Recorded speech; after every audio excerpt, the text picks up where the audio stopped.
The bag smelled of rotten potatoes. The hands were rough and grabbed her in places she'd never let anyone touch her before. Screaming had been met with a mouthful of dust and cobwebs, so she'd quickly shut her mouth. She decided instead to try kicking out blindly, which she hoped would give her a chance of fighting them off.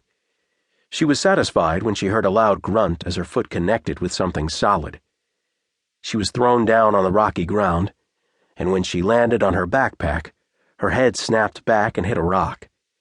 She could taste blood in her mouth.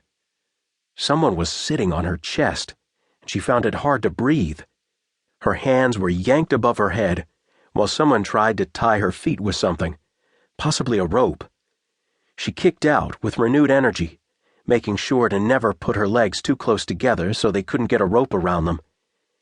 The man above her had slipped something cold over her hands. Were those handcuffs? When she heard the small click of them sliding into place, she knew she was in trouble.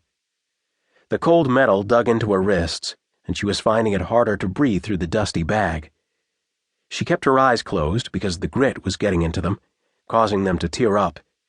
She was panicked, and she could feel her heart beat so hard that she could hear it in her ears. Suddenly, the man's weight was lifted, and her hands were freed from above her head. She could hear grunting and shouting, but didn't stop to figure out what was happening. Removing the bag with her cuffed hands, she threw it on the ground. Sitting on the cool ground, she could see 3 figures fighting. One man stood in the middle and was kicking out at 2 larger men. She got up and started to run towards the lights, screaming at the top of her lungs. She made it several feet when arms came around her from behind, grabbing hold of her shoulders and spinning her around. She didn't have to think. She spun around and struck out. Catching the man off guard, she watched as he stepped back a full step, holding his chin in his hands. Then he stared at her with the lightest blue eyes she'd ever seen. "Damn it, Katie!" He rubbed his jaw and stared at her. Jason? He recovered quickly and grabbed her hands, then started pulling her towards a darkened side street. "We need to get away from those 2 men. Damn it, Katie, pick up your feet and run." Several people had come out of their small houses on the outskirts of town to see what was going on. Katie just stared at them as he pulled her down a dark alley. "I am!"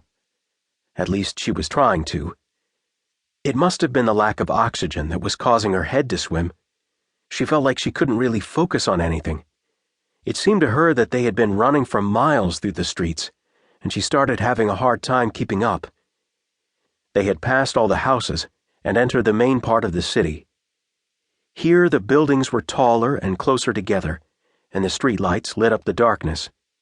She looked at Jason's back as he pulled her down street after street. His hair was longer, and it looked like he'd gained a little muscle since the last time she'd seen him. He had always been skinny, but now he looked like he was built. Finally, after they had gone over a dozen more blocks, she pulled her hands free of his hold. They were standing a few feet away from the corner of 2 streets in a busier section of town. Cars zipped by, and she noticed people walking all around them. The nightlife of Alimos was busier here. "Jason, stop! What are you doing in Greece?" She looked down and realized she still wore the shiny pair of handcuffs. "It appears as though I'm saving your ass again," he said, smiling down at her.